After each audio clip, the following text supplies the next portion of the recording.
Hello दोस्तों, मेरे channel में आपका फिर से स्वागत है। जैसा कि मैंने बताया था, मैंने ये चैनल नया खोला है आप सभी के हेल्प के लिए। और आज मैंने एनसीईआरटी के एग्जाम्पलर से कुछ सवाल लेकर आए हैं ट्रायंगल्स का, जो बच्चों को बहुत ज़्यादा हार्ड लगते हैं। तो पहला क्वेश्चन हमारा क्या कहा गया है कि क्वेश्चन नंबर 1 में कि if in triangle A B C and triangle D E F A B by D equal to B C by F D they will be similar when. वे दोनों सिमिलर कब हो गए ये पूछा गया। तो दो ट्रायंगल है ए बी सी और डी ई एफ, तो हम ऐसे तो बना नहीं सकते कौन ए बी सी किधर से किधर कौन हो जाए। तो हम क्या करेंगे, दो पहले ट्रायंगल बना देंगे, ट्रायंगल का नाम दिया था, नाम भी बिठा देंगे हम ए बी सी, इधर से डी ई एफ। ठीक है, अब मुझे बोला क्या गया, ए बी जो है और डी जो है इन दोनों अपने कोरिस्पॉन्डिंग साइड जो है और इन दोनों का कोरिस्पॉन्डिंग साइड जो है रेशियो में इक्वल है। तो ए बी और डी, इधर से ए बी इधर से डी, उसी तरह से इधर से बी सी इधर से एफ डी। इसका मतलब ये देखो बी सी और जैसे हमारा एफ डी। अब हमको तीसरा रीजन क्या मिल जाए जिससे दोनों सिमिलर हो जाए। तो रीजन मिलने का क्या क्या हो सकता है, एस एस होता है, एस एस एस होता है, आर एच एस होता है या फिर ए एस सी होता है। ठीक है, तो हम क्या देख रहे हैं कि यहाँ दो साइड दिया हुआ है, तो यहाँ तो साइड दिया नहीं कि तीसरा साइड हम ले सकते, तो ये तो हो नहीं सकता। आर एच एस होगा नहीं क्योंकि हम 90 डिग्री ऐसे नहीं ले सकते, ये भी होगा नहीं। ए एस ए तो दो एंगल तो बोला नहीं, ये भी नहीं होगा, तो मतलब ये वाला प्रॉपर्टी फॉलो करेगा। तो हम क्या दें, दो को साइड दिया हुआ है, दो को साइड दिया, एंगल कहाँ होना चाहिए, बीच में, इधर इधर नहीं। ये दो साइड है, दोनों का बीच कौन है, ये है, तो इधर से ये हो जाएगा, इसमें क्या आ जाएगा, डी आ जाएगा। इसका मतलब क्या होना चाहिए, तीसरा रीजन मेरा बी इक्वल टू डी होना चाहिए। तो ऑप्शन नंबर सी आपका करेक्ट हो जाएगा। ना आते हैं क्वेश्चन नंबर 2 पे। क्वेश्चन नंबर 2 में क्या बोला गया है, इसे बोला गया अगर question if S is a point on side P Q of a triangle P Q R such that P S S Q and R S तीनों इक्वल है, तो मतलब इसमें से कौन सा जो है फॉलो करेगा। ठीक है, तो आप ध्यान से अगर देखेंगे ना, तो आपको ये पाइथागोरस थ्योरम तीनों ऑप्शन देखेंगे पाइथागोरस थ्योरम, मतलब ये पक्का पाइथागोरस थ्योरम फॉलो करने वाला है। ये क्वेश्चन 1 था, ये 2 हो रहा है। ठीक है, तो हम क्या देख रहे हैं, ट्रायंगल पी क्यू आर है, तो पहले ट्रायंगल बना लेते हैं। ये रफ पिक्चर बना रहे, हो सकता है ये बाद में चेंज भी करना पड़े। ठीक है, ये पी क्यू आर है और इसमें क्या है कि एस जो है वो साइड पी क्यू पे है, ये साइड है मेरा, इस पे एस है। ठीक है, इसमें क्या बोला गया, पी एस यानी ये और ये दोनों आपस में बराबर है, और इधर से आर एस यानी इसका मतलब ये बराबर है। तो जब भी आपका क्वेश्चन में एक ही साइड में उसको इक्वली डिवाइड करके बराबर हो और तीसरा साइड भी उसको इक्वल हो, तो वो मेरा क्या हो जाता है, एक राइट एंगल ट्रायंगल। ये हमेशा होता है। तो आपको सिंपली क्या करना है, स्ट्रक्चर को मॉडिफाई करके थोड़ा सही से बना देना है। हम क्या देख लिए, जब ये दोनों इक्वल है और यहाँ भी इक्वल है, इसका मतलब ये क्या है, राइट एंगल है। राइट एंगल बनेगा कहाँ, जो दोनों इक्वल है बस उसका अपोजिट में, नहीं यहाँ, यानी कि ये वाला मेरा अपोजिट वाला 90 डिग्री, यहाँ पर 90 डिग्री बन जाएगा, ये आर हो जाएगा। और पी और क्यू को चाहे आप कहीं भी लिख दें। और जैसे मेरा यही वाला एस है जो कि यहाँ पर टच कर रहा था। ठीक है, और ये मेरा ये इक्वल है और ये इसके इक्वल है, तीनों इक्वल है, जिसका मतलब हमको पता चल गया ये वाला कैसा ट्रायंगल है, right angle triangle. Right angle triangle में क्या हो जाएगा, देखिए पाइथागोरस थ्योरम से पी आर का स्क्वायर प्लस आर क्यू का square equal to P Q का स्क्वायर, यानी पी आर का स्क्वायर प्लस क्यू आर का square equal to P Q का स्क्वायर। तो हम किस में देख फॉलो कर रहे हैं, ये ऑप्शन नंबर सी में, तो ये मेरा करेक्ट हो जाएगा। ना होता है क्वेश्चन नंबर 3 पे। यहाँ पूछा क्या गया देखिएगा,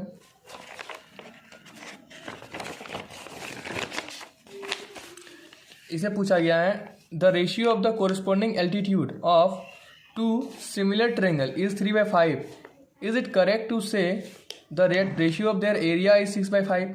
तो जब भी किसी ट्रायंगल में एल्टीट्यूड रहे या साइड रहे, किसी का भी रेशियो दिया हो, तो हम उससे एरिया का और परिमीटर का इजीली निकाल सकते हैं। तो इसका थ्योरम क्या कहता है कि मान लेते हैं दो ट्रायंगल आपस में, ये दोनों ट्रायंगल सिमिलर हैं।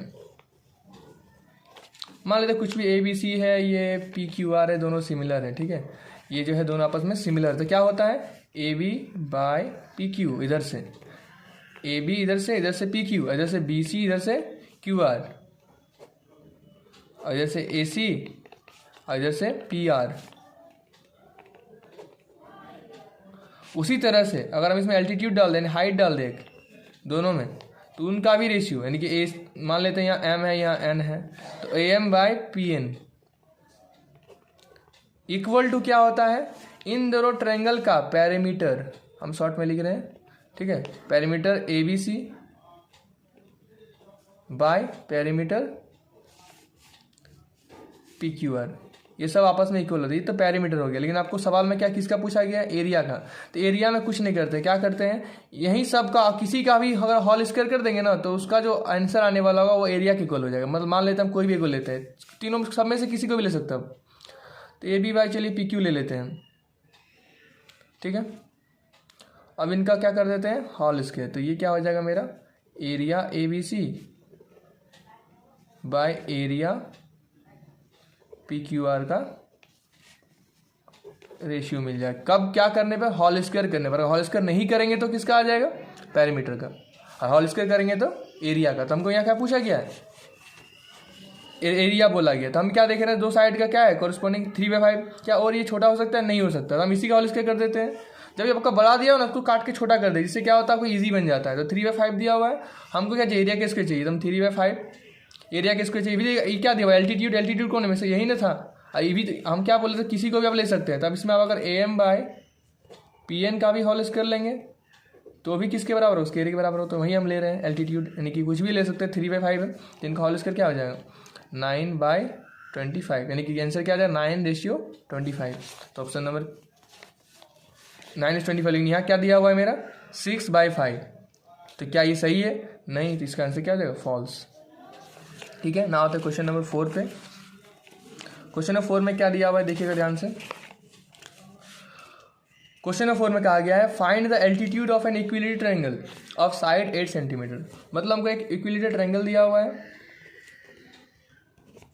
एक इक्विलेटरल ट्रायंगल, हम क्या करेंगे, पहले इक्विलेटरल ट्रायंगल बना लेते हैं एक, जिसमें तीनों साइड क्या होता है, हमारा इक्वल होता है। एक इक्विलेटरल ट्रायंगल बन गया। इसका साइड मुझे कितना दिया हुआ था, 8। तो हम क्या करेंगे, यहाँ 8 पुट कर देंगे सब में, 8 8 8। मुझे पूछा क्या गया, उनका एल्टीट्यूड। एल्टीट्यूड आपको पता है, एल्टीट्यूड किसको बोलता है, अभी बताया था मैंने, हाइट होता है वो।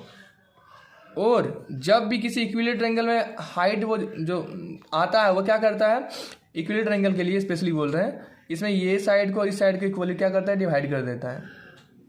ठीक है। तो इसका मतलब क्या हो गया, ये पूरा 8 है, मतलब ये कितना आ गया, 4। तो अब ध्यान से देखेंगे, एल्टीट्यूड खुद क्या है, 90 डिग्री है। और एक मेरा कौन सा ट्रायंगल बन गया,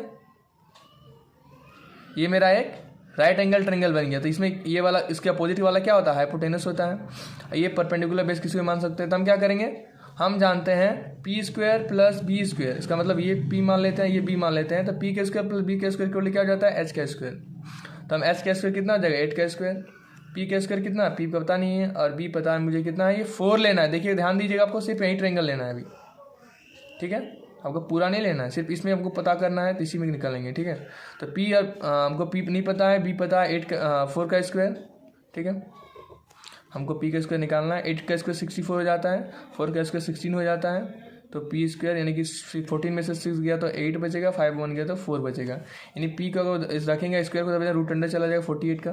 अब 48 तो किसी का होता है, तो हम क्या करेंगे, एलसीएम निकालेंगे इसका। 2 24 जा, 2 12 जा, 2 6 जा, 2 3 जा। तो आप देखेंगे इसमें से 2 को पेयर बन चुका है मेरा, देखो निकल जाएगा। 2 को पेयर बन चुका है, 1 को निकल जाएगा, 1 को बच जाएगा। मैं कैसे कह रहा हूँ तो देख लीजिए, 2 × 2, जिनको बेसिक भी नहीं पता वो भी जान सकते हैं। ठीक है। तो यहाँ 2 में से 1 2 निकल जाएगा, 2 में से 1 निकल जाएगा, लेकिन ये बेचारा नहीं निकल भाई, अकेला है तो अकेले रहेगा ही। तो p को कितना आ गया मेरा, 4√3। तो इस तरह से आप एल्टीट्यूड इसका निकाल सकते हैं। ठीक है। तो इसका एल्टीट्यूड कितना आ गया मेरा, 4√3। तो जब भी आपको किसी क्वेश्चन में साइड दिया हो तो उसका हाफ कर दीजिएगा, यहाँ से आ जाएगा बस। उसके बाद आप आसानी से निकाल सकते हैं पाइथागोरस के फॉर्मूला से। ठीक है। एग्जाम में आपको कम से कम लिखना है, ठीक है, समय बचाना है, इतना ज़्यादा नहीं लिखना है फॉर्मूला वगैरह।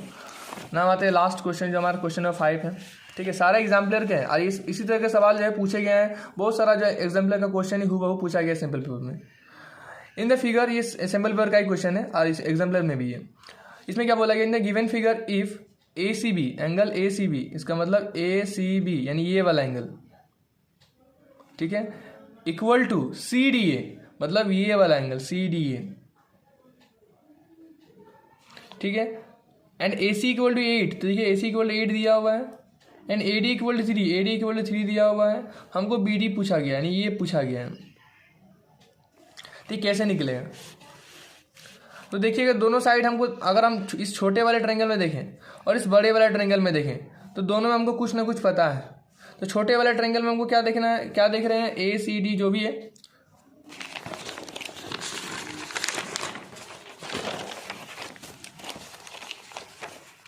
मान लेते हैं एक ट्रायंगल है, यहाँ जो ACD है, ट्रायंगल ACD, इधर से कुछ भी ले सकते हैं, ठीक है। इसमें ACD और एक बड़ा वाला जो ट्रायंगल है ACB, अगर आपको समझ में नहीं आया तो मैं आपको बता दूं, ये ACD इसका बात कर रहे हैं और ये बड़ा वाला ABC जो भी है, ठीक है। इन दोनों को हमको पहले क्या करना पड़ेगा, सिमिलर हो जाएगा तभी हम जो है BD निकाल सकते हैं, ठीक है।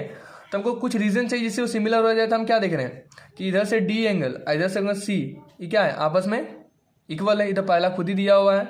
और अगर देखेंगे छोटा वाला इस छोटा वाला ट्रायंगल में AC और इस बड़ा वाला ट्रायंगल में भी देखो AC, ये दोनों इक्वल आ गया, ठीक है। एंड अगर हम ध्यान दें तो मुझे ये एंगल पता है इनका। अच्छा, इस ट्रायंगल में देखते हैं हम, बड़ा वाले ट्रायंगल में। तो बड़ा वाला ट्रायंगल में हमको ये मालूम चल गया कि ये, और इस बड़ा वाला ट्रायंगल में हमको AC भी देख लिए। तो तीसरा क्या चाहिए, देखिए एंगल हो गया, साइड हो गया, मतलब तीसरा एंगल होगा, एंगल साइड एंगल। तो इस वाला एंगल को देखिए, इस छोटे वाले ट्रायंगल में भी आ रहा है, इस बड़े वाले ट्रायंगल में भी आ गया, मतलब 3 रीजन मुझे पता चल चुका है। इसका मतलब दोनों क्या है, सिमिलर हो जाएगा। तो हम क्या क्या देख रहे हैं, angle A is equal to angle A। हम क्या कर रहे हैं, पहले ट्रायंगल ACD वाला ले रहे हैं, ठीक है, फिर ACB वाला लेंगे या ABC जैसा बोलिए, अभी पता नहीं चला है कौन किसके सिमिलर है। Angle A is equal to angle A common हो जाएगा। उसके बाद क्या हो जाएगा, ACD नहीं, ADC, इधर से छोटा वाला ट्रायंगल लेना हमको पहले, ठीक है। एंगल ADC और उधर से मेरा बड़ा वाला क्या हो जाएगा, ACB, ये भी हो जाएगा। तीसरा रीजन क्या हो जाएगा, AC equal to AC common, ठीक है। तो एंगल साइड एंगल से क्या हो गया, दोनों अपन आपस में सिमिलर हो गया। तो हमको पता करना है कि कौन कैसे लिखे इसको, ट्रायंगल कौन सा कैसे सिमिलर है। तो हम क्या देखेंगे, इधर से अगर हम A से स्टार्ट करेंगे तो इन दोनों में ही कॉमन है, तो इसमें भी A नाम होगा, इसका भी A नाम होगा। बड़ा छोटा वाला ट्रायंगल में भी क्या होगा, A से स्टार्ट होगा, और बड़ा वाला ट्रायंगल से भी क्या होगा, A से स्टार्ट होगा।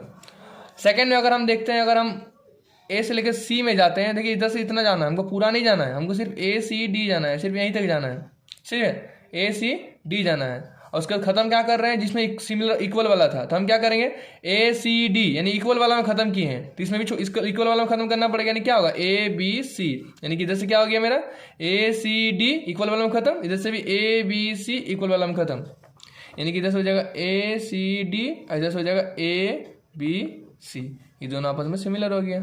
और ये करना आपके लिए बहुत ज़्यादा इंपॉर्टेंट, तभी आपका क्वेश्चन सॉल्व होगा। तो हमको क्या पता चल गया कि AC by AB equal to क्या आ जाएगा, CD बाय BC। देखिए यही ज़्यादा फायदा है इसमें करने से। और लास्ट मेरा क्या हो जाएगा, AD बाय AC। अब आप कोई भी क्वेश्चन कुछ भी पूछे सब निकाल सकते हैं।